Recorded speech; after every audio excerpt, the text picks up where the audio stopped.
Turkey نے کہا یہ سعودی عرب کا اندرونی معاملہ ہے. کیا رانجھا صاحب ہم یہ نہیں کہہ سکتے یا ہم پہ کچھ پابند ذمہ داریاں عائد ہوتی ہیں؟ دیکھیں ماضی میں جب وہاں پہ یہ شام والا جب یہ سارا سیریا کا ایشو کھڑا ہوا تو پارلیمنٹ میں آیا، فوج بھیجنے والی بات کے اوپر پارلیمنٹ میں ڈسکشن بھی ہوئی ساری یمن والے معاملے پہ، تو وہاں پر ایک سٹینڈ لیا گیا حکومت کی طرف سے بھی اور پارلیمنٹ کی طرف سے بھی، کیونکہ ایک جمہوریت ہے، ایک سسٹم ہے، یہ ایشو بھی ہو سکتا ہے اسی طرح سے پارلیمنٹ میں آئے اور وہاں پہ تمام اس کو اس ہاؤس کے اوپر چھوڑ دیا جائے کہ آپ اس کے اندر رائے دیں. تمام سیاسی جماعتیں پارلیمنٹ میں نہیں آئی، ویسے آپ نے پہلے والی بات کو دیکھیں 34 رکنی اتحاد جو ہے وہ داعش سے ریلیٹڈ ہے. داعش کا سامنا ہمیں پاکستان میں بھی ہے، داعش کی لنکس جو ہیں وہ کہیں سے ہمیں القاعدہ سے بھی ملتے نظر آ رہے ہیں، کہیں سے طالبان کے سے بھی ملتے. جو لوگ طالبان اور یہاں سے ہو چکے ہیں، ڈس اپوائنٹ ہو چکے ہیں القاعدہ سے، وہ اب داعش میں ریکروٹ ہوتے ہوئے نظر آ رہے ہیں. تو وہ تو ایک اور اس کا ایشو ہے. داعش سے جو فورسز لڑ رہی ہیں وہ تو اس اتحاد میں شامل ہی نہیں ہے نا. میں ذرا آگے چل کے اس پہ بات کروں گی. سوال میں یہ کر رہی تھی کہ جب انڈونیشیا، ملیشیا، ٹرکی یہ غیر جانبدار رہ سکتے، ہم کیوں نہیں رہ سکتے؟ ہم یہ کیوں نہیں کہہ سکتے؟ دیکھیں پاکستان کی جو پریزنس ہے نا ملٹری کے پوائنٹ آف ویو سے، یہ دوسرے ممالک پاکستان کا ہمیشہ ایک ان کے ساتھ کچھ ماضی میں ایسے انٹرنیشنل ایگریمنٹس بھی ہیں جہاں پہ ہمارا ان کے ساتھ کچھ اس طرح کے ایگریمنٹس بھی ہیں کہ اگر ممالک میں کوئی مشکلات آئیں گی، کوئی جنگی صورتحال ہوگی تو ہم ان کا ساتھ دیں گے. اور یہ بہت ماضی کے ایگریمنٹس بھی ہیں. اگر ہم ثالثی کا کردار ادا کرتے ہیں، کیا خیال ہے سعودی عرب اس سے مطمئن ہوگا یا ناراض ہوگا؟ چونکہ کچھ عالمی فورمز پر یہ کہا گیا ہے کہ سعودی عرب پاکستان سے واضح کردار چاہتا ہے، ادھر یا ادھر. دیکھیے پاکستان کی جہاں تک ہماری اپنی ایک فورن پالیسی، ایک انڈیپینڈنٹ کا سوال ہے، ہم ایک انڈیپینڈنٹ ہی فیصلہ کریں گے جو پاکستان کی عوام کے بہترین مفاد. بڑی اچھی بات پالیسی کا آپ نے ذکر کیا، یہی بات میں لے کے طارق پیرزادہ صاحب کے پاس اب جاؤں گی. پالیسی کی ابھی بات کی ہے محسن شاہ نواز رانجھا صاحب نے، جو پاکستان کی پالیسی ہے ایران اور سعودی عرب تنازع پر، کیا آپ کو وہ واضح نظر آ رہی ہے یا کچھ ابہام کا شکار ہے؟ اور ایک بات، کیا خیال ہے کہ ایک با اختیار فورن منسٹر کی غیر موجودگی میں پاکستان ثالثی کا کردار ادا کر سکتا ہے؟ وہ تو آپ نے اپنے سوال میں خود ہی جواب دے دیا کہ جب فورن منسٹر نہیں ہوتے تو ثالثی کیا کسی بھی مسئلے پر کوئی کردار ادا کرنے والا کوئی شخص نہیں ہوتا. پھر مشیر ہوتے ہیں، نائبین ہوتے ہیں، طارق فاطمی ہوتا ہے، سرتاج عزیز ہوتے ہیں، لیکن فورن منسٹر نہیں ہوتا. ایک بات تو یہ بات تو سمجھنے کی ہے، لیکن میاں صاحب کی اپنی سوچ ہے، میں اس کے متعلق کیا کر سکتا ہوں. ہم نے بہت دفعہ مطالبہ کیا ہے، لاکھوں ورک کیا ہے کہ میاں صاحب اس طرف نہیں آتے. وہ کون سا خفیہ راز ہے وہ جانتے ہیں. ایک بات، فورن منسٹر ابھی مقرر ہونا چاہیے اگر کوئی مجھ سے پوچھے. ایک بات. دوسری بات، میں ذرا تھوڑا سا اس کو ذرا سی گفتگو کو اوپر لے جاتے ہیں اور ریاستوں کے مفادات سے ذرا کے حوالے سے بات کر لیتے ہیں. فرض کیجئے ایک سیکنڈ کے لیے کہ سعودی عرب سے ہمارے کو دینی تعلقات نہیں ہیں، ٹھیک، لیکن دوسرے لمحے آپ جب ایک سیکنڈ میں یہ فرض کرتے ہیں کہ 37 لاکھ پاکستانی، 25 لاکھ سعودی عرب میں اور 12 لاکھ خلیج میں، میں صرف اقتصادی خود غرضانہ بات کر رہا ہوں اور یہ اس کا تعلق اکنامک اسٹریٹجی سے ہے، وہ پاکستان کے 3 کروڑ لوگوں کو روزگار روٹی کھلا رہے ہیں. ریمیٹنسز آتے ہیں، اس کی بات نہیں، میں آ رہا ہوں اس طرف. 19 ارب ڈالر میں سے 12 ارب، یہ صرف میں اس کی بات کر رہا ہوں اکنامکس کی، ہمیں کوئی اور کسی سے تعلق نہیں ہے. 12 ارب ڈالر کے قریب 19 میں سے سعودی عرب اور خلیج سے آتے ہیں. پاکستان کے دنیا میں جو 70 لاکھ 75 لاکھ لوگ ہیں ان میں سے آدھے لوگ یہی کام کرتے ہیں. میں آپ کو یہ بات کہنا چاہ رہا ہوں کہ آپ ملکوں کے مفادات کے تصادم میں اپنے مفاد کو نہ بھول جائیں. لیکن ابھی جو آپ بات کر رہے تھے وہ ڈالرز کا، کچھ تو ڈالرز کا بھی تو حق ادا کرنا پڑتا ہے نا، سستے تیل کا بھی تو کچھ حق ادا کرنا پڑتا ہے. نہیں، وہ بات اس طرح نہیں ہے. سعودی عرب کے ساتھ جو ہمارا ڈیفنس کا اور دوسرے معاملات کا تعلق ہے نا، وہ سعودی عرب کے دفاع کے متعلق ہے کہ اگر سعودی عرب پر کبھی حملہ ہوا تو ہم اس کے ساتھ کھڑے ہوں گے. ایران سعودی عرب پر حملہ نہیں کرے گا، میں آپ کو آج بتا دیتا ہوں. یہ بات میاں صاحب نے بھی کی ہے. نہیں، یہ بات میاں صاحب نے کہی ہے، لیکن جس زور سے میں کہہ رہا ہوں کبھی ذرا اس زور سے کوئی کہے تو ذرا بات. پاکستان کیا اس پوزیشن میں ہے چونکہ ایک جانب ایران ہے، دوسری جانب سعودی عرب ہے، ایک سے ہماری سرحدیں ملتی ہیں، دوسرا ہمارا اسٹریٹجک پارٹنر ہے، پھر معاشی مفادات بھی ہیں. ذرا سا تھوڑا سا اس کہتے ہیں اہمیت سے گھٹا رہی ہیں اس بات کی. دیکھیں فرض بات یہ ہے، آپ کی جس ملک سے جیسے تعلقات ہوتے ہیں نا، آپ اس کو ویسے نبھاتے ہیں اور وہاں آپ آئیں بائیں شائیں نہیں کیا کرتے. اگر آپ کے سعودی عرب سے اقتصادی تعلقات ہیں، فوجی تعلقات ہیں اس پر قائم رہیں. آپ نے یمن کے مسئلے پر بھی یہ کہا تھا کہ اگر آپ پر حملہ ہوا تو ہم آپ کے ساتھ ہیں. ابھی chief of the army staff اور عادل جبیر سیدھے ان کے پاس گئے ہیں کیونکہ پاکستان میں ایک طاقت کا مرکز تو ہے نا. میں آ رہا ہوں ذرا اس طرف. اب کہانی یہ ہے کہ جو ایران کا مسئلہ ہے نا وہ یہ ہے کہ تھوڑا سا میرے نزدیک ایرانی حکومت نے، اب میں حکومت کی بات کر رہا ہوں، مجھے اور کسی سے غرض نہیں ہے، اس رد عمل میں تھوڑی سی غلطی کی ہے. اور وہ یہ ہے کہ درست ہے کہ وہاں پھانسیاں ہوئیں، جو کچھ بھی ہوا، لیکن آپ اس کا مسئلے کو سفارتی سطح پر اٹھاتے ہیں دوسرے ملکوں کے ساتھ. جب آپ اس کو بین الاقوامی سطح پر اٹھا کر مثلا جیسے کہ حج کے موقع پر ہوا، بہت تلخی ہوئی. وہ ایران کہہ رہا ہے ہم تحقیقات کر رہے ہیں اور ہم بتا دیں گے کہ اس پر سازش کی ہے. ابھی عمران جو ہے، میں ذرا عمران کے متعلق ایک بات کرنا چاہتا ہوں یہاں پہ. مجھے یہ سمجھ نہیں آئی کچھ عمران کے متعلق کہ یہ کون سی خارجہ پالیسی کا کارنامہ ہے جو انہوں نے آج انجام دیا ہے. وہ باہر آئے اور دونوں حکومتوں کے ترجمان کے طور پر انہوں نے گفتگو فرما دی. یہ کام تو ایرانی سفیر، سعودی سفیر کا تھا کہ وہ پریس کانفرنس کرتے یہ بات کرتے. طارق پیرزادہ صاحب، انہیں اصل میں جندال کی سٹوری بتانی تھی نا، تو انہوں نے یہ بات آگے چلتے ہیں. تو ملکوں کے مفادات کو ایک بہت ہی چھوٹے مسئلے کے ساتھ نفی کرنا ایک بڑی شرمناک بات ہے. میں یہ کہنا چاہتا ہوں علامہ امین شہیدی صاحب، ہم یہ کہہ رہے ہیں کہ ہم نیوٹرل رہیں گے اور ہم اس کے لیے کوششیں بھی کر رہے ہیں، لیکن آپ کے خیال میں کیا اس معاملے پر نیوٹرل رہا جا سکتا ہے؟ بسم اللہ الرحمن الرحیم. میں سمجھتا ہوں کہ بالکل رہا جا سکتا ہے. گزشتہ 50 سالوں میں جو ہماری پالیسیز رہیں وہ پالیسیز ہماری نہیں تھیں، بیرونی ممالک کی تھیں. جب امریکن پالیسی اس خطے پر حاوی ہو جائے اور ہم ان پالیسیز پر عمل کرنا شروع کر دیں تو اس کے بعد پھر تباہی کا پیغام بھی ان پالیسیز کے ساتھ آتا ہے. اگر ہم افغانستان کے جنگ کے حوالے سے، رشیا سے جنگ کے حوالے سے امریکی پالیسیز کا حصہ رہے تو اس کا نتیجہ بھی آج ہم دیکھ رہے ہیں. پاکستان معیشت کے اعتبار سے، سیاست کے اعتبار سے اور جو سماجی رابطے ہیں ان کے اعتبار سے کن مشکلات کا شکار ہے. آج اگر ہم اس موڑ پر پہنچ چکے ہیں کہ ہمیں یہ بات سمجھ آ گئی ہے کہ ہمیں اپنے اندر سے شدت پسندی کو ختم کرنا ہے اور اس کے لیے ضرب عزم ضروری ہے، تو یہ 50 سال بعد خیال آیا ہے. اور یہ ہماری آزاد پالیسی کا نتیجہ ہے کہ ہم یہ سمجھ بیٹھے ہیں، ہم نے یہ سمجھنے میں کامیابی حاصل کر لی ہے کہ کسی اور کی پالیسی پر عمل کرنے کے نتیجے میں ہمارا اپنا ملک خاک و خون کا شکار ہو جاتا ہے. اب ایک اور نیا موڑ آ رہا ہے. یہ جو جنگ ہے یہ خلیج کی جنگ ہے، آپ کے مشرق وسطیٰ کی جنگ ہے، طاقت اور اقتدار کے حصول کی جنگ ہے. چاہے ایک طرف سعودی عرب ہے، چاہے ایک طرف ایران ہے، لیکن اس کو مذہب کا رنگ دیا جاتا ہے اور مذہبی خلیج کو زیادہ سے زیادہ گہری بنانے کی کوشش کی جاتی ہے اور اس میں شیعہ و سنی کا نام استعمال کیا جاتا ہے. یہ کون لوگ دیتے ہیں وہ آپ کو زیادہ پتہ ہے سر؟ میں اس پر اگر بات کرنا چاہوں تو پھر بڑی لمبی ہو جائے گی. دیکھیں، بہرحال اس میں کوئی شک نہیں ہے کہ اس جنگ کو جب آپ مذہب کا نام دیتے ہیں تو لوگوں کا استحصال آسان ہو جاتا ہے. آپ کو یہ پتہ ہے کہ گزشتہ 5 سالوں سے جو وہاں پر بہار آزادی اور بہار عرب کی تحریک چلی، اس میں سب سے زیادہ خطرہ کس کو تھا؟ ان بادشاہوں کو نا. ان بادشاہوں نے اپنے کو درپیش خطروں کا رخ موڑنے کے لیے جو قدم اٹھایا وہ بھی آپ کے سامنے ہے. داعش اسی عرصے میں، النصرہ اسی عرصے میں، بوکو حرام اسی عرصے میں، الشباب اسی عرصے میں وجود میں آئی اور ان تحریکوں کا رخ مڑ گیا کس طرف؟ باہمی چپکلش اور آپس میں ایک دوسرے کے ساتھ دست بگرے ہونا. اس کا نتیجہ آپ سیریا میں دیکھ رہے ہیں، عراق میں دیکھ رہے ہیں، یمن میں دیکھ رہے ہیں. آپ بات کریں گے بھی تو ایک جانب بات ہے نا. پتہ مسئلہ کیا ہے علامہ امین شہیدی صاحب؟ آپ یہ دیکھیے کہ بہت سے لوگ اس ملک میں ایسے ہوں گے جو یہ شیعہ سنی کے تناظر میں انہیں یہ مسئلوں کا نہیں پتا. یہ جو سیکٹیرین جو ڈیوائیڈ ہے وہ نہ اس کو سمجھتے ہیں نہ مانتے ہیں. لیکن کہا یہ جاتا ہے کہ جو ہمارے علماء کرام ہے نا، یہ ایک واضح لکیر جو ہے نا یہ کھینچ دیتے ہیں. کوئی ایران کی محبت میں قربان ہو رہا ہے، کوئی سعودی عرب کی محبت میں قربان ہو رہا ہے. میں یہی تو عرض کر رہا ہوں کہ اس محبت میں قربان نہیں ہونا چاہیے. ہمیں اپنی آزاد اور مستقل پالیسی بنانی چاہیے. ہمیں نہ ایران کی سائڈ لینی چاہیے نہ سعودی عرب کی سائڈ لینی چاہیے. اگر آج جیسے پیرزادہ صاحب نے فرمایا کہ 25 لاکھ لوگ سعودی عرب میں موجود ہیں، 12 لاکھ لوگ باقی علاقوں میں موجود ہیں، اب کیا اس قیمت پر ہمیں اپنے آپ کو آگ میں جھونکنا چاہیے یا نہیں جھونکنا چاہیے؟ سوال یہ ہے. کیا آپ سمجھتے ہیں کہ اس کے اثرات آپ کو پاکستان میں نظر آئیں گے؟ آپ کا کیا خیال ہے کہ اگر ہم اس طرح کی کسی آگ کا حصہ بنتے ہیں تو اپنا دامن بچا سکتے ہیں؟ یہ آگ جب نہیں بچا سکتے تو یہ تو عقل کہتی ہے، پوری دنیا دیکھ رہی ہے. آپ یہ دیکھ لیں انڈونیشیا نے انکار کر دیا، کیوں انکار کیا؟ ملیشیا نے انکار کر دیا، کیوں انکار کر دیا؟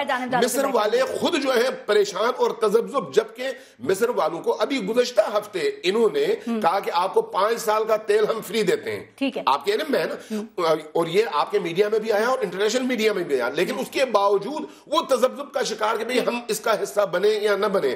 جب آپ کے اپنے عرب ممالک کے اندر اس کے حوالے سے اس طرح کے سوالات اٹھ رہے ہیں اور وہ اپنے مستقبل کو خطرے میں دیکھ رہے ہیں، ہمیں بہت زیادہ احتیاط کی ضرورت ہے. چلے ہمیں احتیاط کی ضرورت ہے، لیکن پھر علامہ طاہر اشرف رضوی صاحب آپ سے سوال یہ ہے کہ یہ جو ایران اور سعودی عرب کا تنازع ہے، جو یہ کشیدگی ہے، آپ کے خیال میں اس کی وجہ کیا ہے؟ اور ذرا سمجھائیے کہ یہ معاملہ ہے کیا یہ شیعہ سنی کا معاملہ ہے، دو اسلامی ممالک کا معاملہ ہے، یا مفادات کا معاملہ ہے؟ بسم اللہ الرحمن الرحیم. یہ جو آپ نے آخری جملہ کہا ہے نا، یہ وہ معاملہ ہے، مفادات کا معاملہ ہے. بات یہ ہے کہ یہ جو عرب انقلاب شروع ہوا، اس عرب انقلاب کے اندر آپ دیکھیے کہ کہاں کہاں جو تبدیلیاں لائی گئیں، اور اس کے نتیجے میں عرب دنیا جس طرح تباہ ہوئی، اور پھر اس کے نتیجے کے اندر ایران نے اپنی مداخلت شروع کی، عرب ممالک نے کچھ تنظیموں پہ ہاتھ رکھا، اور آج جو ہے یہ تنازع یہ نہیں ہے کہ یہ ایک شخص کو سزا دی گئی ہے اور اس کے جواب میں امبیسی جلی ہے. تنازع اب یہ آ گیا ہے کہ جناب والا یہ جو مداخلتیں ہیں یمن سے لے کر شام تک، یہ مداخلتیں بند ہونی چاہیے. اس کا علاج سعودی عرب نے یہ کیا کہ انہوں نے کہا کہ ہم تو داعش ہو اور جی دونوں طرف سے. مجھے اگر اجازت دے دیں تو میں، انہوں نے کہا کہ جناب یہ ہم جتنی انتہا پسند تنظیمیں ہیں، سنی جو جن کے ساتھ سنی کا لفظ لگتا ہے، ان کے خاتمے کے لیے تو ہم میدان میں نکل آئے ہیں. اور وہ انہوں نے ایک ایسا موقف اختیار کیا کہ جو جتنا کردار ادا کرنا چاہے وہ آ جائے. یہ کوئی ایسا اتحاد نہیں ہے جس میں پاکستان کو کہہ دیا گیا ہے کہ آپ فوج لے آئیں، مصر کو کہہ دیا گیا ہے کہ آپ بھی پہنچ جائیں. نہیں، یہ ایک فکری اتحاد بھی بنے گا، نظریاتی اتحاد بھی بنے گا، عسکری اتحاد بھی بنے گا، ان انتہا پسند قوتوں کے خلاف، ان دہشت گرد قوتوں کے خلاف جنہوں نے پورے مسلم معاشرے کو یرغمال بنایا ہے. اب ایران، شام اور عراق ایک ایسی تنظیم ہے جس کے ذریعے جو ہے وہ پوری عرب دنیا میں مداخلت کرتا ہے، اور اس کے شواہد اب ساری دنیا کے پاس موجود ہیں، کوئی مانے یا نہ مانے. اب اگر ایران بھی آگے کھڑا ہو جائے اور کہے کہ بالکل ٹھیک بات ہے، یہ جو مداخلتیں ہو رہی ہیں ہم بھی اس کے اوپر تیار ہیں، تو یہ معاملہ آسان ہو جائے گا. جہاں تک ہماری بات ہے، ہم نے کل اپنا موقف بڑا واضح کر دیا ہے کہ اگر سعودی عرب کی سلامتی استحکام کا معاملہ آئے گا، کوئی سعودی عرب پہ حملہ کرنے جائے گا، ہم سعودی عرب کے ساتھ کھڑے ہوں گے. لیکن آج سعودی نائب ولی عہد نے دنیا کے سامنے ایک ایسی تصویر پیش کر دی ہے کہ جس سے ہمارا مسئلہ آسان ہو گیا ہے. اس نے یہ کہہ دیا کہ ہم جنگ کرنے نہیں جا رہے، اور یہ بھی کہا کہ جو قوتیں چاہتی ہیں کہ سعودی عرب اور ایران کی. آپ کچھ اور موقف دے رہے ہیں، علامہ امین شہیدی صاحب کچھ اور موقف دے رہے ہیں، دونوں کی بات مختلف ہے. ذرا ایک سیکنڈ دیکھیں، مجھے میرا موقف رکھنے کا حق حاصل ہے، علامہ صاحب کو ان کا موقف رکھنے کا حق حاصل ہے، لیکن میں بھی یہ بات کہوں گا کہ میں پاکستانی ہوں. مجھے پاکستان کو ایران کے لیے، سعودی عرب کے لیے میدان جنگ نہیں بنانا ہے. سعودی عرب کسی کو سزا دیتا ہے، ایران کسی کو سزا دیتا ہے، مجھے یہاں پر وہ لڑائی نہیں لڑنی ہے. آج اب دیکھیں علامہ ساجد علی نقوی صاحب نے پورے ملک کے اندر اپنے احتجاجی مظاہرے نہیں کیے، یہ کہہ کے کہ ہم نہیں چاہتے کہ پاکستان میں شدت بڑھے، ہم بھی یہ نہیں چاہتے کہ یہاں سڑکوں پر سعودی عرب مرد آباد اور ایران مرد آباد کے نعرے لگے.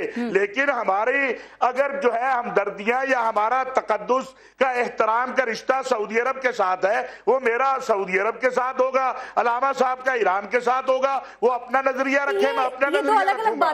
لیکن مذہبی تقدس کی جو بات کریں وہ معاملہ الگ ہے، مفادات کا معاملہ الگ ہے. علامہ صاحب دیکھیں، ایک طرف سعودی عرب ہے، ایک طرف ایران ہے، بیچ میں پاکستان ہے. نہ اس کو ہم خفا کر سکتے ہیں، نہ ہم اس کو ناراض کر سکتے ہیں. صورتحال میں جو ہماری اپنی دہشت گردی کے خلاف جنگ ہے وہ کتنی متاثر ہو سکتی ہے یہ بتائیے، چونکہ کہا جاتا ہے کہ پراکسی وار کا میدان پاکستان ہے. میری یہ جو گزشتہ روز ملاقاتیں ہوئی ہیں، جو اس کے بعد بیان آیا ہے، وہ آپ سب نے دیکھ لیا. کوئی چیز متاثر ہونے نہیں جا رہی ہے.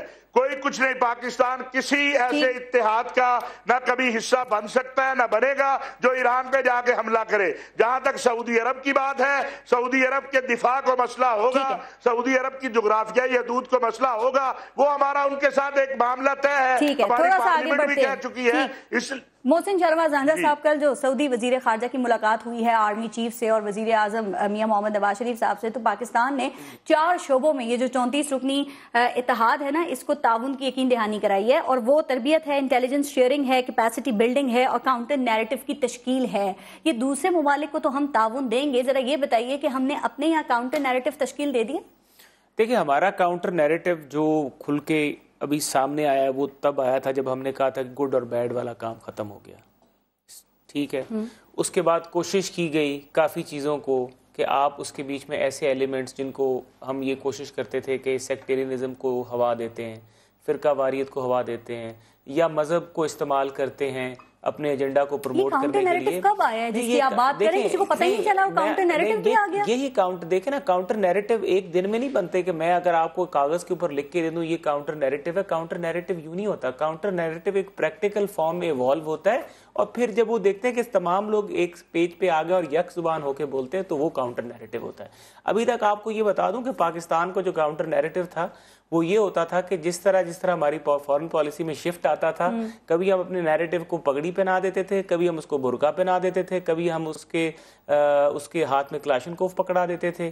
تو یہ تو ماضی میں ہوتا آیا. جس طرح بھی یہ بات ہو رہی تھی, علامہ صاحب بھی فرما رہے تھے کہ کبھی ہم نے ویسے یہی ہو رہا ہے جو آپ بات کر رہے ہیں, 1 سال ہو گیا ہے دہشت گردی کی لڑائی کو, اللہ کا شکر ہے ہمیں اس میں کامیابیاں مل رہی ہیں, لیکن کاؤنٹر نیریٹو اہم پوائنٹ تھا, بلکہ سب سے امپورٹنٹ تھا. دیکھیں آپ کا, دیکھیں نہیں, کاؤنٹر نیریٹو پاکستان کا پارلیمنٹ میں بھی اس کے اوپر بات ہوئی ہے. کاؤنٹر نیریٹو اگر ہم بنانے نکلیں گے تو ہمارے نیریٹو کے بیچ میں ریلیجن کا بھی ایلیمنٹ آنا شروع ہوگا نا, کہ اگر ہم بات کریں گے کہ جی اگر ہم نیریٹو بنا رہے ہیں تو وہ کہیں گے جی ایک سیکٹ کہے گا جی اس کے مطابق نیریٹو بنائیں, دوسرا سیکٹ کہے گا جی اس کے مطابق. ابھی ہم بنا رہے ہیں تو ذرا خود ایوالو ہونے دیں, خود اس میں کلیئر نہیں ہے. آپ کی بات سے ایک میسج مجھے دیں گے ذرا. آپ نے کہا کاؤنٹر نیریٹو, علامہ امین شہیدی صاحب اور علامہ طاہر اشرفی صاحب ذرا 1 لائنر دے دیں, کیا کاؤنٹر نیریٹو آ گیا؟ میں سمجھتا ہوں ابھی تک ہم کلیئر نہیں ہیں. اگر ہم کلیئر ہوئے تھے تو اس وقت جو ہے ہم بہت سارا کام کر چکے ہوتے. ہم نے گزشتہ 30 سالوں میں جو کچھ اس پاکستان کے اندر دیکھا ہے اس سے ہمیں بہت کچھ چیزیں سیکھنے کی ضرورت تھی, لیکن اس کا عملی مظاہرہ اب تک ہماری پالیسیز کے اندر کہیں پر بھی نظر نہیں آتا. ممکن ہے آگے آنے والے دنوں میں ہم ماضی سے کچھ سیکھ کر اپنا رخ اور اپنا قبلہ درست کر پائیں. دہشت گردی کو شکست بھی نہیں دی جا سکتی اس طرح سے کبھی بھی نہیں دی جا سکتی. اس وقت جو دہشت گردی کا مقابلہ ہم کر رہے ہیں, ہم یعنی پک اینڈ چوز کر رہے ہیں نا اس وقت بھی. کیا ہم نے واقعی دہشت گردی کے مراکز کا خاتمہ کیا ہے؟ اسی پاکستان کے اندر کی بات کر رہا ہوں, باہر کی نہیں. کیا اس ملک کے اندر ہم نے ان تمام مراکز پر جو دہشت گردی میں کسی نہ کسی حوالے سے ملوث تھے ان پر اب تک براہ راست ہاتھ ڈالا ہے؟ نہیں. جب نہیں ہر جگہ آپ کو پتا ہے کہ اس وقت طارق وزارہ صاحب بہت غصے سے مجھے دیکھ رہے ہیں, نہ دیکھیں میں آپ کو دیتی ہوں ٹائم, ذرا ایک جملہ میں لوں گا. علامہ طاہر اشرفی صاحب سے سنوں, طاہر اشرفی صاحب میں آپ کو پورا ٹائم دوں گا.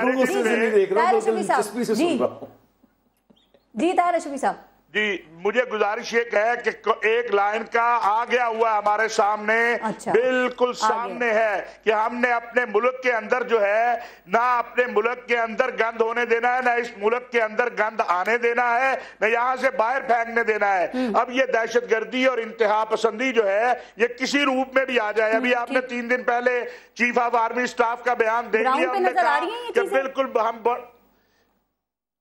دیکھیں بہت ساری چیزیں نظر آ رہی ہیں, بہت ساری چیزیں ابھی نظر آئیں گی انشاءاللہ.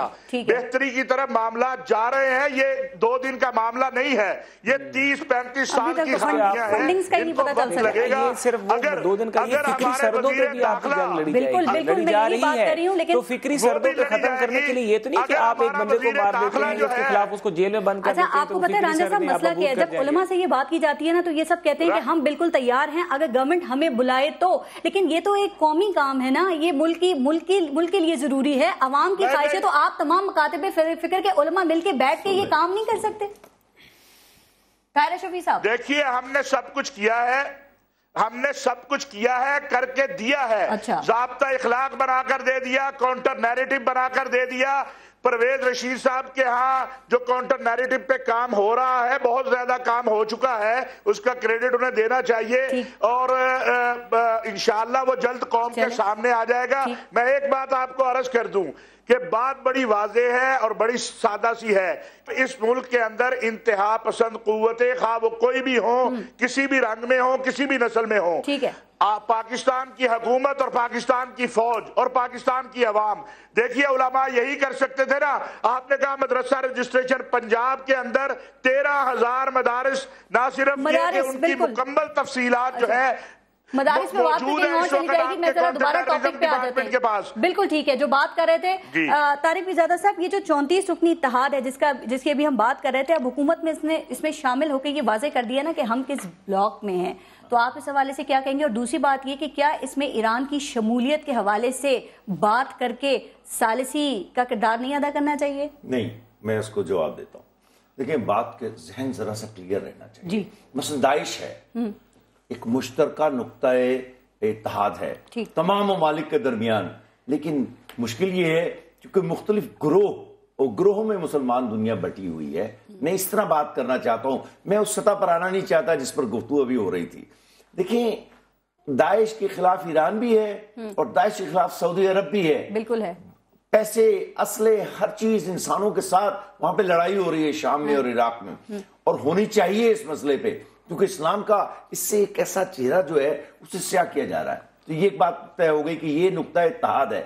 اب آپ کی بات یہ ہو گئی کہ سب ایک اتحاد میں شامل کیوں نہیں ہے؟ اب یہ بات کا جواب بریک کے بعد، آپ اس بات کا جواب بریک کے بعد دے دیجیے گا، لیکن داعش ایک دہشت گرد گروپ ہے، یہیں سے شروع کریں گے۔ داعش ایک دہشت گرد گروپ ہے، لیکن داعش کے حوالے سے بھی اگر شیعہ سنی کا فلسفہ ہے تو یہ تو بڑی عجیب بات ہے۔ میں نہیں کہہ رہی، آپ کو بھی ساری شاید باتوں کا علم نہیں ہے، سر اپنا پوائنٹ آف ویو آپ دے رہے ہیں، لیکن باقی چیزوں پہ بھی تو پوچھوں گی نا میں بات۔ نیوز بیٹ بتائیں۔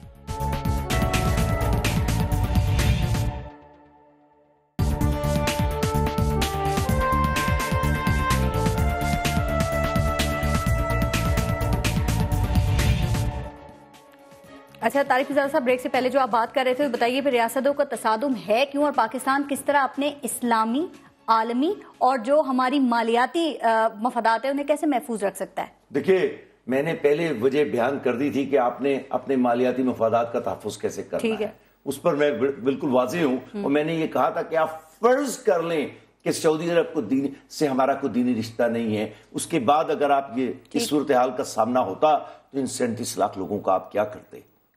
3 کروڑ پاکستانیوں کے رزق کا، پاکستان کے ملک کے اندر نہیں میری بات سنیے، حقائق جو ہوتے ہیں نا وہ اقتصادی حقائق ہوتے ہیں سب سے پہلے، اس کے بعد باقی حقائق ہیں، اس میں آپ عقل استعمال کر سکتے ہیں۔ اقتصادی معاملات خراب ہونے کے بعد عقل استعمال نہیں ہو سکتی، وہ تو آپ کے ہاتھ سے نکل گیا ایک کھیل اقتصادیات کا، پھر دوسرے ملکوں کا غلبہ ہے آپ کے اوپر۔ اب میں آ جاتا ہوں 2 گروہوں کی تصادم کا ذکر جب میں کر رہا ہوں، جلدی آ جائیں سر، لیکن میں آ رہا ہوں۔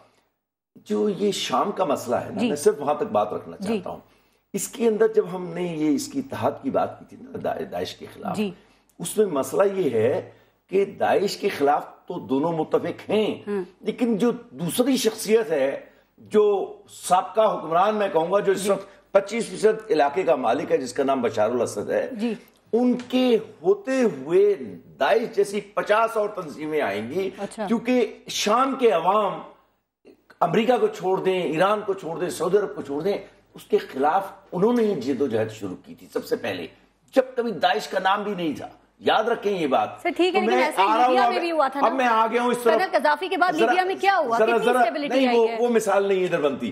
دیکھیں، شام کا مسئلہ یہ ہے کہ آپ اگر بیچ میں سے بشار الاسد کو نکال دیں، جس پر اختلاف ہے ایران کو، ایران کھل کے سیاسی طور پر، میں لفظ استعمال کر رہا ہوں بشار الاسد کے دفاع کے لیے، اسی لیے داعش کے اتحاد میں سعودی عرب کے قائم کردہ اتحاد میں وہ شامل نہیں ہے، اس کی وجہ سیاسی ہے، اس کی وجہ سیاسی ہے، کیونکہ وہاں پر شام ایران کا انفلوئنس جو ہے۔ عراق کیوں نہیں ہے صدام حسین کے بعد عراق میں کیا صورتحال ہے, لبنان کیوں نہیں ہے؟ پھر آپ کہیں گے عراق کی مثال دے کر مسلمان دنیا کو شرمندہ نہ کریں. عراق تو تین ملکوں میں بٹا ہوا ایک ملک ہے, مشکل سے قائم ہے. آپ نے بھی ایک بلاک کو الگ کر دیا, ابھی آپ ہمیں کہہ رہے ہیں کہ اس طرح کی بات نہ کریں, میں نے عملی طور پر کہا, میں نے کہا عملی طور پر قائم ہے, ایک لفظ کے سارے قائم زندہ ہے. اوکے, محسن شاہنواز رانجھا صاحب, طارق پیرزادہ نے ذکر کیا اپنی گفتگو میں داعش کا, تو میں اب آپ سے پوچھ رہی ہوں کیا پاکستان میں داعش ہے؟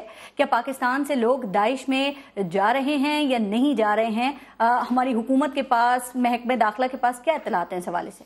دیکھیے, اس حوالے سے بھی ماضی میں ریسنٹلی اس کے اوپر محکمہ داخلہ کی طرف سے ایک بڑا واضح بیان سامنے آیا ہے کراچی کی صورتحال کے اوپر, اور اس میں بھی باتیں ہوئی ہیں داعش کی. آپ لوگ ڈینائل موو میں تھے. دیکھیں, حکومت کی طرف سے ہمیشہ ایک ذمہ دار سٹیٹمنٹ آتی ہے, اور ایسی سٹیٹمنٹ حکومت فوری طور پہ, دیکھیں نا ثالثی کا مسئلہ ہے, گورنمنٹ اس کے اوپر کوئی بات کرے گی, پہلے دیکھے گی کہ دوسری طرف سے کوئی ہمارے پاس ثبوت ہیں یا نہیں ہے. جب ہمارے پاس ٹھوس ثبوت ہوں گے تب گورنمنٹ بات کرے گی. اب ہمارے پاس بالکل کانکریٹ پروفز ہیں, اور جس کی وجہ سے اب ہم سمجھتے ہیں کہ داعش جو ہے یہاں پہ پکڑے جا رہے ہیں, ان کے لوگ یہاں سے داعش کے لوگ پکڑے بھی جا رہے ہیں. لیکن بات یہاں پہ جو ایک بڑی میں سمجھتا ہوں ریلیونٹ بات ہوئی ہے, ابھی طارق صاحب نے کی ہے, وہ یہ کہ آپ نے ایک سوال کیا کہ اقتصادی کے اوپر آپ اپنی جو over all general national policy ہے یا فورن پالیسی اس کو پریفر کریں گے کہ نہیں. اقتصادی کے اوپر ہم نے پہلے بھی کیا 85 میں, جب یہ کولڈ وار رشیا کی اور وہ امریکہ کی افغانستان میں لڑی جا رہی تھی, پھر اس کے بعد وار آن ٹیرر آئی, تو اس وقت پھر بھی ہم نے یہ کیا. ہمیں اپنی فورن پالیسی کو کبھی بھی اپنی اکنامک پالیسی کے. رانا ثناء اللہ صاحب بھی کہتے ہیں کہ تقریباً 100 کے قریب لوگ جو ہیں وہ داعش کے پکڑے گئے, پاکستان سے جو داعش میں گئے ہیں, اور اب تو خبریں آ رہی ہیں, آج بھی ایک آدمی پکڑا گیا جو داعش میں گئے. آپ کے علم میں ہے کہ کے پی کے مختلف علاقوں میں یہ داعش کا FM ریڈیو کی نشریات بھی آ رہی ہیں, اور پتہ نہیں کتنے ذہن اس سے متاثر ہو رہے ہوں. ان چیزوں کے سد باب کے لیے آپ لوگ کیا کر رہے ہیں؟ یہاں بھی آپ مرکز اور صوبے والے معاملے میں الجھے ہوئے ہیں کہ ہمارا نہیں, اس کا مسئلہ ہے یہ. نہیں, دیکھیں, جہاں تک تو کے پی کے کا سوال ہے, وہاں پر زیادہ یہ ایلیمنٹس ہیں, اور وہاں پہ تو مولانا FM تو بہت پہلے بھی انہوں نے ریڈیو چلا دیا تھا. کیا ہو رہا ہے؟ اور سدے باب کے لیے ایسے ایلیمنٹس کے خلاف سخت آپریشن بھی ہو رہا ہے, جہاں پہ ان کے ایسا پنجاب سے گئے نہیں ایکوپمنٹ جب پنجاب میں بھی ہوں گے, ہم تو یہ نہیں کہہ رہے, کراچی میں بھی پکڑے گئے, کے پی کے میں بھی پکڑے گئے, ہر جگہ پہ پکڑے جا رہے ہیں. پنجاب 8 نہیں, ہم تو یہ نہیں کہہ رہے 8 کروڑ کی آبادی کا صوبہ ہے, تو وہاں پہ آبادی زیادہ ہے, تو وہاں پہ پکڑے جائیں گے. اپنی طرف سے تو نہیں, ہم اس پہ یہ کہیں کہ جی وہاں سے نہیں پکڑے گئے, ہم اپنے نہیں دیکھیں, یہ تو پورا ایک ملک کا مسئلہ ہے. ٹھیک ہے, امین شہری صاحب سب یہ بات کر رہے تھے, بلکہ چیخ کر رہے تھے کہ داعش ہے, لیکن حکومت یہ بات نہیں مان رہی تھی کہ بھرتیاں ہو رہی ہیں. کیا خیال ہے, پتہ نہیں تھا, بتانا نہیں چاہ رہے تھے, یہ جاننا نہیں چاہ رہے تھے اس بارے میں؟ دیکھیے, ایک زمانے میں پاکستان بھر میں شور شرابہ تھا پنجابی طالبان کا, آپ کو یاد ہے, اور پنجاب حکومت ڈینائی کر رہی تھی کہ نہیں بھائی پنجاب میں کسی طرح کی کوئی طالبانائزیشن نہیں ہے, یاد ہے آپ کو. اس کے بعد بڑے بڑے ان کے سرغنے پنجاب سے پکڑے گئے, ان کے ٹھکانے سامنے آ گئے. ابھی بھی جو کل کی میں رپورٹ دیکھ رہا تھا وہ یہ تھا کہ مدارس کے حوالے سے پنجاب کے ٹوٹل 2 مدارس اور سندھ کے کوئی 90 مدارس. سندھ اور پنجاب کا مقابلہ کریں تو سندھ پنجاب کے مقابلے میں کیا بیچتا ہے مدارس کے حوالے سے, جتنا یہاں پر شدت ہے. میں 2 چیزوں کی طرف ذرا اس کی وضاحت کرنا چاہوں گا. سیریا کے حوالے سے صاحب نے فرمایا, اسد کی حکومت کے حوالے سے, دیکھیں ایک بشار اسد کے اس وقت ایک واضح مطالبہ سامنے آ رہا ہے کہ بھئی آپ سیریا کے اندر اقوام متحدہ کے زیر نگرانی انتخابات کروائیں, ان انتخابات میں عوام ووٹ دے, اقوام متحدہ کے زیر نگرانی ہو, اس کے نتیجے میں جس کو ووٹ ملے اس کو آپ حکومت دے دیں. بالکل ٹھیک ہے, یہ ایک معقول بات ہے نا. اب اس میں آپ انکار کیوں کرتے ہیں؟ بہت سارے ممالک یہی کہتے ہیں, جیسے امریکہ ہے اور سعودی عرب ہے, وہ کہتے ہیں نہیں. مسئلہ یہاں پر عالمی مسئلہ ہمارے یہاں کیا کر رہا ہے علامہ صاحب؟ جی, یہ عالمی مسئلہ ہے نا, تو یہ ہمارے یہاں کیا کر رہا ہے؟ آج چونکہ ہمارا موضوع یہ داعش کا موضوع ہے, ایران اور سعودی عرب کے تعلقات کا موضوع ہے, اس لیے اس کی کلیریفیکیشن ضروری ہے. کیا آپ یہ مانتے ہیں کہ ایران اور سعودی عرب کی کشیدگی کی وجہ سے داعش نے جنم لیا ہے؟ کیا آپ یہ مانتے ہیں یا صرف مفروضہ ہے؟ نہیں, کوئی مفروضہ نہیں ہے, بالکل درست ہے. داعش کو جنم دیا گیا ہے تاکہ خلیج کو زیادہ سے زیادہ گہرا کیا جا سکے, تعصبات کو فروغ دیا جا رہا ہے تاکہ اس خلیج کو زیادہ سے زیادہ طویل اور گہرا کیا جا سکے. تو جس نے بھی جنم دیا ہے نہ وہ سعودی عرب کے مفاد میں ہے اور نہ ہی وہ ایران کے مفاد میں. یہ اسرائیلیوں کے مفاد میں ہے, یہ صہیونیت کے مفاد میں ہے, یہ امریکیوں کے مفاد میں ہے, یہ مغربی دنیا کے مفاد میں ہے. تیل کی مثال پہلے میں آپ کو دے چکا ہوں. اس وقت خود عراق کو 3 حصوں میں تقسیم کرنے کی سازش ہو رہی ہے. عراقیوں کی خواہش نہیں ہے, دیکھیں عراقیوں کی خواہش نہیں ہے کہ عراق 3 حصوں میں تقسیم ہو, لیکن مغربی سامراج کی پوری طاقت اس وقت لگی ہوئی ہے کہ کسی طرح سے اس کو 3 حصوں. کیا یہ سمجھا جا سکتا ہے کہ جو داعش مخالف قوتیں ہیں ایران ان کو سپورٹ کر رہا ہے؟ کیا یہ سمجھا جا سکتا ہے اس وقت اگر آپ سیریا کے اندر اور عراق کے اندر دیکھیں تو داعش کے خلاف جو لڑنے والی فورسز ہیں وہ یا رشین ہیں یا ایرانی ہیں, ٹھیک ہے, اور خود عراقی ہیں اور سیرینز ہیں. 34 رکنی اتحاد یہ بھی تو اسی لیے بنا ہے نا, جس میں سعودی عرب ہے, قطر ہے, کئی دفعہ بحرین کہہ چکا ہوں کہ بھئی اگر یہ واقعی داعش کے خلاف ہے, شدت پسندی کے خلاف ہے, تو اس میں مسلکی وہ نہیں ہونا چاہیے, سب کو جمع ہونا چاہیے اور مل کے شدت آج پسندی آپ کے نے خلاف شام میں ایرانی فورسز کی پریزنس کا یہ تو بتا دیا, اعتراف تو کر لیا. یہ علامہ طاہر رشیدی صاحب, علامہ صاحب کے بعد اگر ٹائم بچا تو میں ضرور آپ کو دوں گی. علامہ صاحب آپ جواب دے دیں اور یہ بھی بتا دیں کہ پاکستان کی جو سرزمین ہے, کہا جاتا ہے کہ یہاں سے سبھی کو افرادی قوت مل جاتی ہے. پہلے القاعدہ کے نام لیا کے حوالے سے تھا, اب داعش کے حوالے سے. یہ بات ہے تو کمی کیا ہے, ایسا کیوں ہوتا ہے ہمارے یہاں؟ اس لیے کہ ہمارے ہاں کبھی کوئی نظریاتی اور ملک سے محبت کی جو ایک محبت پروان چڑھانی ہوتی ہے وہ ہم نے چڑھائی نہیں ہے. کبھی ہم نے ہماری ریاست نے کبھی ہمیں کہا کہ اب ہمارا ملک خطرے میں ہے تو افغانستان کے ساتھ کھڑا ہونا ہے, کبھی کہیں یہ سب کے سامنے ہے. اور یہ جو بات ابھی طارق صاحب نے کہی تھی میں اس کی تائید کرتا ہوں. آج بشار الاسد چلا جائے, یہ داعش واش جو ہے یہ نیست و نابود ہو جائیں گی, شام میں بھی اور عراق میں بھی. جب تک بشار الاسد رہے گا, جب تک عراقی حکومت کے مظالم رہیں گے, عراق کے اندر آج جو ہے ایک مکتبہ فکر کا آدمی جو ہے وہ بغداد میں داخل نہیں ہو سکتا بغیر کفیل کے. یہ مظالم جب تک رہیں گے. ابھی میں اہل سنت علماء کو لے کے عراق گیا تھا اور بغداد کے اندر سلفی اور حنفی تمام علماء سے ہماری ملاقاتیں ہوئی ہیں. کوئی بات سر علامہ لڑتے ہوئے اچھے نہیں لگتے سر, دونوں سنیں. جی طاہر شفیع صاحب آپ بات کیجئے سر. آپ بات سنیں, میں نے آپ کی بات سنی ہے. ٹائم ختم ہو جائے گا بات سنانے میں. جی علامہ صاحب بات کر لیں. گزارش یہ ہے کہ میں لے جاتا ہوں اس علاقے میں شام کے جہاں پر حزب اللہ نے 2 مہینے سے گراؤ کیا ہوا ہے, اور وہاں کے لوگ جو ہیں وہاں کے لوگ گھاس کھا رہے ہیں, پتے کھا رہے ہیں, اور آج پوری دنیا بولی ہے کہ رحم کرو ان غریبوں پر. یہی کچھ عراق میں کیا گیا ہے آج. نہیں میں اس لیے لائے ہیں کہ جب آپ بات کریں گے تو بات تو واضح ہے. داعش جیسے فتنے اس لیے جنم لیتے ہیں کہ جب بشار الاسد جیسے ظالم پیدا ہوتے ہیں. اگر داعش جو ہے الحمدللہ پاکستان علماء کونسل کو یہ اعزاز حاصل ہے کہ دنیا اسلام میں پہلی تنظیم ہے جس نے 2 سال پہلے داعش کے خلاف فتوے دیا ہے. لیکن جب بشار الاسد کے مظالم ہوں گے تو داعش بنتی رہے گی. سر پروگرام ختم ہونے آیا, آخری بات کریں. بلکہ 2 فکرے جلدی. پاکستان میں داعش کے جن لوگوں کا نام لے رہی ہیں آپ, وہ داعش کے لوگ نہیں بلکہ داعش کی نظریات سے متاثر ہونے والے معصوم سے لوگ ہیں یا کچھ تھوڑے سے دوسرے لوگ ہیں.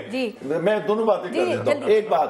دوسری بات, جہاں تک شام کا مسئلہ ہے اس میں کوئی شبہ نہیں ہے کہ وجہ تصادم جو ہے وہ بشار الاسد ہے. بشار الاسد کا جانا ٹھہر گیا ہے. اب وہ مزید 3 لاکھ شامیوں کی لاش پر جائے یا اس سے پہلے جائے, یہ بات ہے. پاکستان میں امن ہونا چاہیے. پاکستان کا کوئی تعلق نہیں ہے جھگڑے سے, آپ آرام سے بیٹھیے. بہت شکریہ. اپنا اپنے ملک کا خیال رکھیے. پارس جہاں سے کو اجازت دیجیے. اللہ نے کے بعد.